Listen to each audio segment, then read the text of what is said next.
Yo, we are chilling with Robbie and King Cobra JFS entering the Snake Pit episode number 3.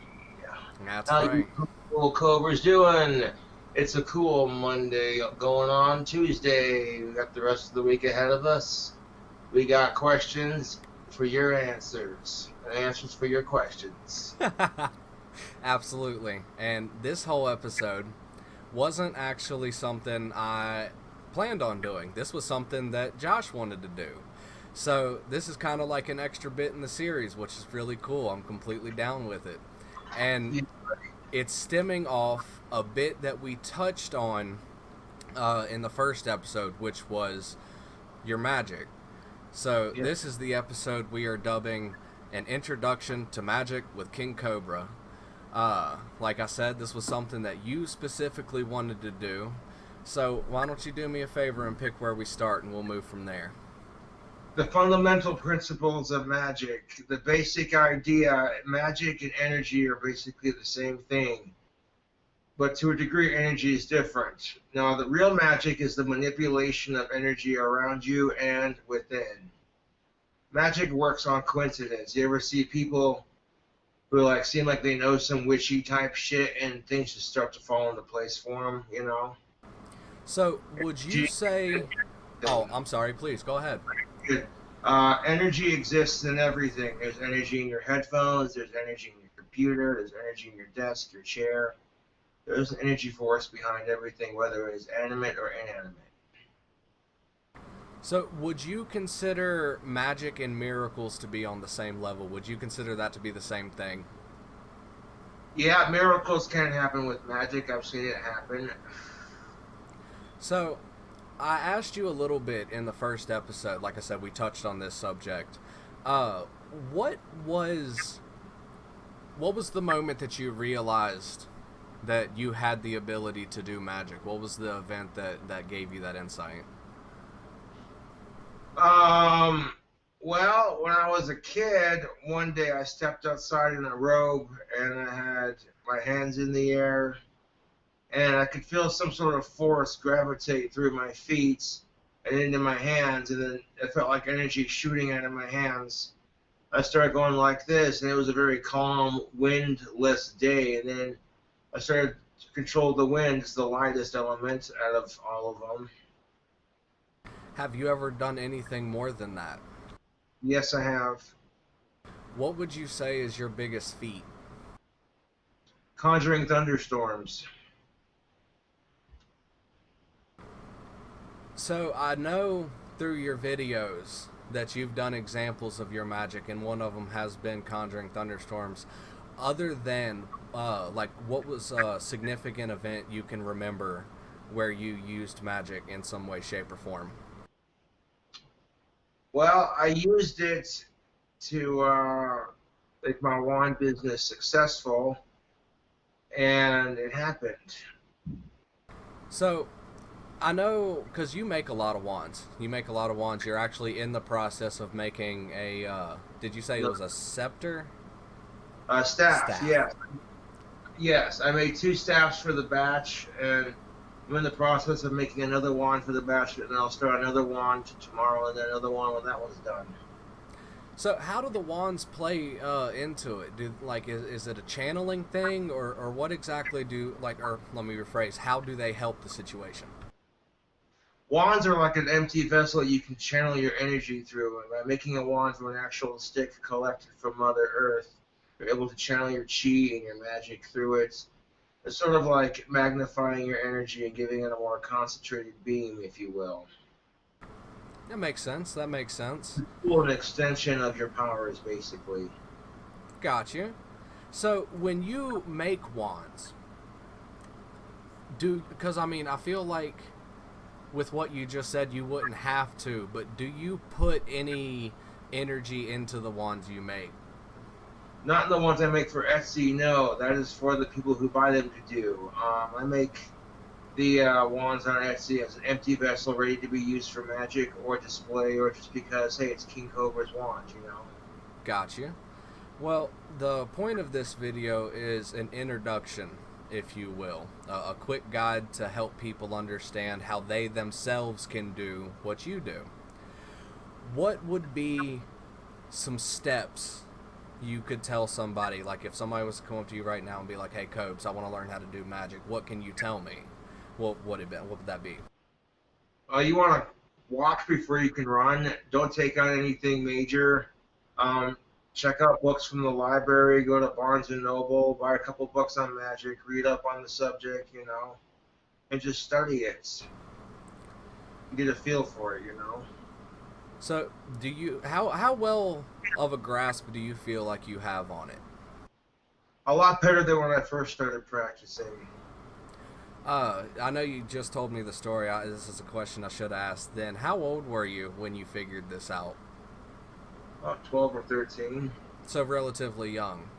Yes, sir. So, what are some signs? I don't know if you can tell me this, but what are some signs that somebody could look for? Like if they, like, say they don't have a necessary interest in the subject or believe that it's real, for example, but Mm-hmm. they may notice things. What are some things that you feel like would be signs that they are inclined to look into the subject? Well, if they're looking in to get into the subject, they're like birds and like cats and dogs seem to like stare at them and kind of communicate with them in a way. Um, like whenever they get mad, this shit around them just happen. Like people around them are also mad subconsciously without them having to say anything. Little weird shit like that. So, I don't like. I guess it's magic because, like you brought it up when you were talking about using your wands to channel, uh, chi, Hmm. because you make chi balls quite often. You'll do that for fans and such. Yes, sir. Is that just something you figured out you could do when you were still young, or is that something you had to work up to, if you will? A little bit of both, actually. I figured that how to do it. Like I looked up a couple of videos on YouTube, and then I started channeling it with my magic and mixing it, and then before you know it, I was making chi balls that were visible and shit. Got you. Hell yeah. So when did? Because I guess this is along the same subject. When did communications come into it? When did the Ouija board come into play? Hmm. When I started exploring more roots to black magic and like other sort of spiritual occult like stuff. When So I found that Ouija boards could channel demons, that's not necessarily what they're used for primarily, but they can be used for it. I thought this might be handy. well, I've always understood the fact that any communications with the afterlife is That, it's generally regarded as a bad idea. How do you feel about that? I think you just gotta be super careful with it, and like I said before, walk before you run. Fucking with an Ouija board's pretty dangerous shit. Like I brought mine into a cemetery and started messing with it, and then brought it back to my apartment not once but twice, just to see how the energy feels afterwards. And it was intense, dude. You could feel it. Have you ever had any major communications? Have you, like, what was one that you remember off? No.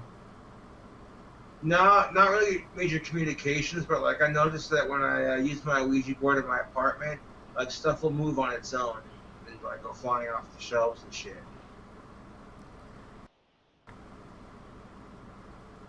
So, okay. What exactly is a list of the things that you can do? Because I I can cast circles of protection, circles of healing, good luck charms. I can do thunderstorms. I can make it really sunny if I wanted to.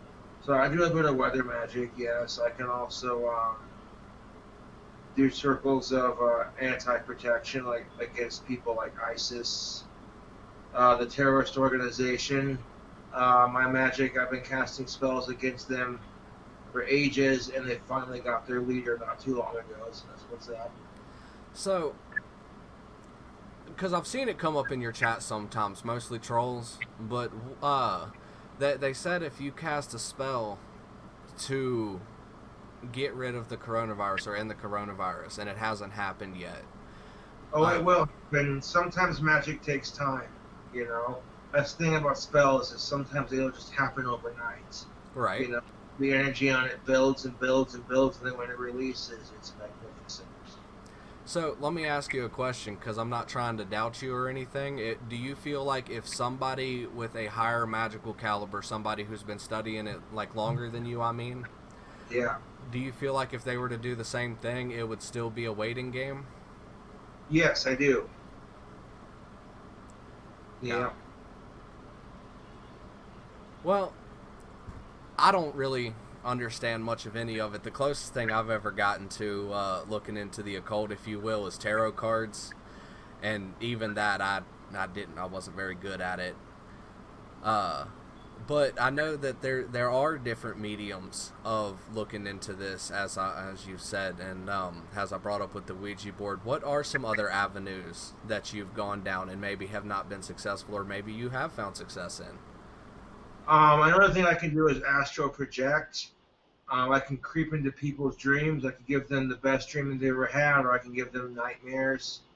Um, yeah. That's kind of crazy. How did you come across knowing this ability? I mean, obviously this had to be something that you learned later on down in life. When I first saw the movie, the movie Inception, where they're all creeping into people's dreams and shit, Yes. I got into learning astral projection after watching that and found out it was a real thing. So I started using my powers and astral projection to fuck with people who were fucking with me, and it worked. Have you ever, like, this is kind of a sidebar, but have you ever lucid dreamed? Have you ever done the thing where you are able to live your dreams as if they were reality? To some degree, yes, I have done that. So do you find it easier to put yourself into other people's dreams than it is to control your own? No, they're about the same, actually, if I really apply myself. Do you ever have nightmares while you're doing it? Fuck no. But you can if you're not careful.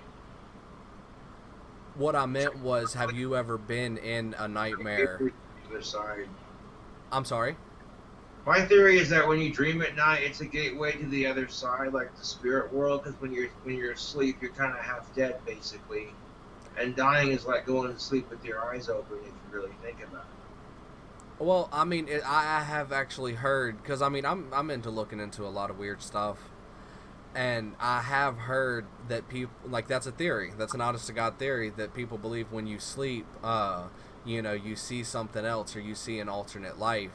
There's actually a poem, I believe it's Japanese, and I'm probably completely fucking wrong, but he talks about, a butterfly, and when the butterfly sleeps, does he dream he's me, or am I the butterfly and I'm just dreaming I'm me? It's a big philosophical question, kind of like, are we in the Matrix, or is this all real? Or in a simulation, or is this all real? Exactly. Do you feel like magic gives you a better grasp on that? Do you feel like because you can do these things, you are real? Yes, the universe's energy and the universe itself becomes my teacher, my guide, my mentor. I listen to what the cosmos are saying and try to wield that power within my hands. I got you. Well, like I kind of asked before, but I kind of wish I'd have waited a little bit. Why exactly did you want to do this episode? Like, what was it that gave you this inclination to tell people, how you feel about magic and kind of ways they can understand it better and the such? Yes, so first of all, I practice a combination of black magic, Tai Chi, electrokinesis, telekinesis, and spiritual meditation. Second of all, I wanted to do this episode because people are curious, they're just like, hey, there are other religions out there. People are getting bored of the same old doctrine, so they want something new and different. And in my religion, it teaches empowerment of the human body and the mind and soul. Hell yeah. Well, I'm gonna ask that you refrain talking too much about your religion for the next episode. But with that subject, I will go ahead and ask, do you feel like people who are more religiously inclined are further away from magic? Yes, because it's weird. Because I'll fuck with demons and shit, and they're super cool with me. But if I was like Catholic or Christian, they'd probably hate me, and that's where you get people who are from a different religion fucking with shit they shouldn't be fucking with, or just attaches themselves, or some other shit. You know? So, all right, I am a Christian. I am not your traditional Christian, for I believe that after the earth was flooded, the 40 days and 40 nights of rain, God kind of stepped back and was like, I'm going to let y'all do you. That's why we have evil in the world, because man inherently is evil. But I do also believe that, with, like, given what I believe, I have a spiritual protection, if you will, against such things as demons and such. I have never interacted with one. I have never given the chance, and I kind of look at paranormal stuff as the same way I look at aliens. I won't say they're real or fake. I'm just saying I haven't seen one, so I'm open to seeing one. Uh, do you feel like magic is a better protection than faith? And don't take what I said personally, because I don't think you're going to answer. That's a really good question. Yes, I do believe magic is a stronger protection than faith, simply because when you use magic, you're using the energy around you plus your energy within you to protect yourself. You know, the power of the mind is a wonderful thing. You can convince people of anything. If you want to believe that there's a sky god, then your mind will convince you of it. If you want to believe in magic, it will convince you of it. Okay. So, more or less, a good tip for people who are looking to get into magic is it's something that if you believe and work towards, it's something that you can achieve. Yeah, you can work towards achieving it. It just takes a lot of study and practice. So, I know I asked if your family has any inclinations, and you said that it's just something special to you. Uh, do you ever feel like maybe your family might have the same abilities as you or the same inclinations as you? They just aren't as aware of it? Well, they say that everyone has the ability to practice magic if they unlock their mind's inner eye. I disagree. I think some people are more adept to it than others. That's why we have different religions, to be honest. And at this point, it's an open book, you know what I'm saying? Yeah, I'm picking up what you're putting down. So, I got a quick theory for you, and this is something that I've often thought, and I don't necessarily agree with it, but boy howdy, it would be cool as fuck as if it was true. I personally believe, to an extent, because I just said I don't, that fairy tales, dragons, people being able to control fire, things like that, healing with their hands. Mm-hmm. What if, what if those fairy tales were true? What if those fairy tales were actually historical documents that people wrote down of magic and wonderment, and over the course of man evolving, things like industrialization, technology, we've lost. We lost what gave us that inclination. Like, every human had the ability to do it, and it was aware of it because it was in the fairy tales. People told stories of this, and just over the course of time, we've grown further away from whatever it was that gave us that ability. Now, obviously, given you being the example, there are people who can still find their way back to that, but I believe that it was a much more prominent thing back in the day, and fairy tales might not be complete horseshit. Yeah, my take on that is the study of magic was the very first religion ever established on Mother Earth. And if you do a history, there's actually a really cool documentary that I watched, a history on religion, and it talks about how pagans were the first religion ever, and the study of Mother Earth, Wiccan, and all that kind of thing. These are people, ancient shaman, men and women who are in touch with Mother Earth's natural remedies. So even before we had doctors and Walgreens and vaccines, people were surviving off of what they could find and heal with Mother Earth. And then I think through discovering other things like magic mushrooms and such, they opened their third eye, you know, discovering all the plants that get you high and shit. and using those plants to like unlock your powers, and then they had like some kind of mystic communication, some kind of mystic journey sort of thing, you know. And yeah, they So, learned you can heal with chi and stuff. so, Native Americans would use peyote to go on what they would call spirit journeys. Do you feel like that is something? Let me rephrase my question. How do you feel about what Native Americans would consider magic? Things like shamans and such. I agree with it. They are using essentially plants like peyote come from Mother Earth. So yeah, So, I agree. do you feel like spirit journeys are possible? Yeah, Do you agree that spirit animals play a factor into how the person is, who they are, if you will? not necessarily the spirit animal, but I do believe people do have spirit animals to some degree, or like a totem of spirit animals, if you will.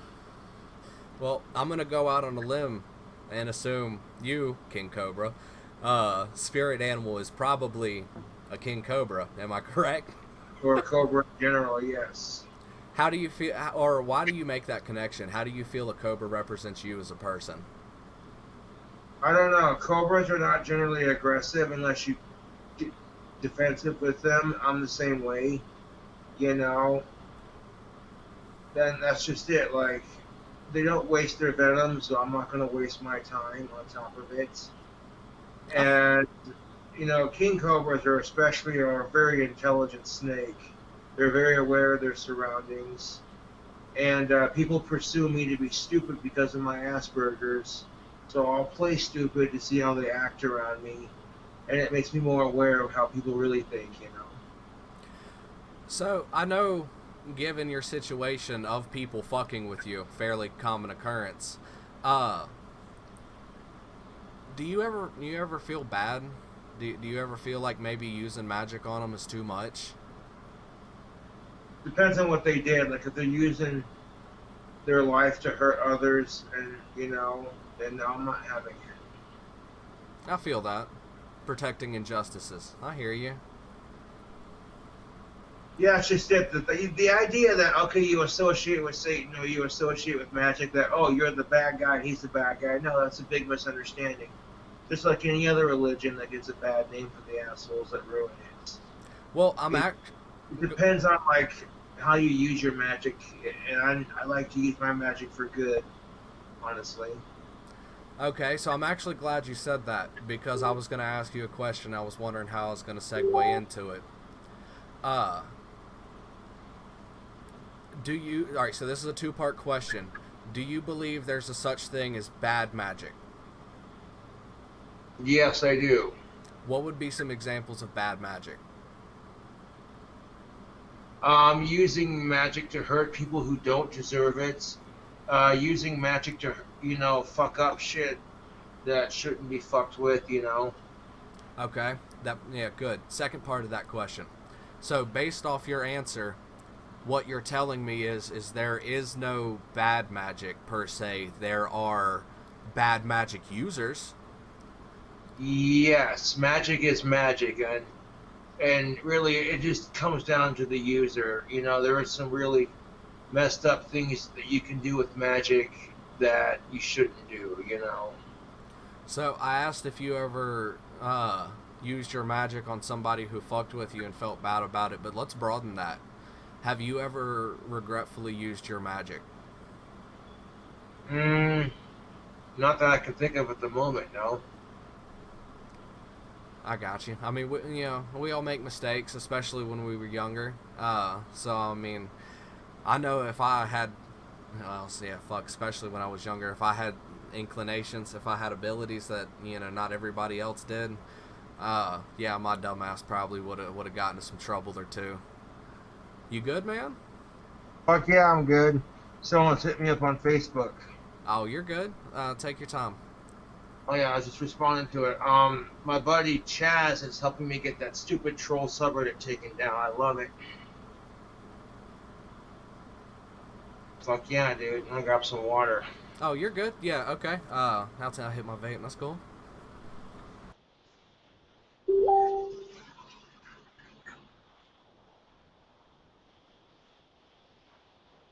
Like, you know how I say I like to conjure thunderstorms and stuff? Yeah.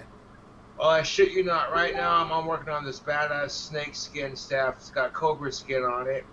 And right as I started to get the snake attached to the stick, a couple bolts of thunder and lightning bolted outside, just very briefly, and then it stopped. So are you making those? These are 4 people, right? Mm-hmm. But the snake staff is mine. There. Oh, Okay. yeah. I was. If it turns out good enough, I want to start selling them on Etsy. I'll start selling snake skin wands, staffs, and scepters on Etsy, but I'll have to charge more for them. Well, I mean, I got to be honest, Josh. Given your namesake and how much you're a part. That's a part of your life.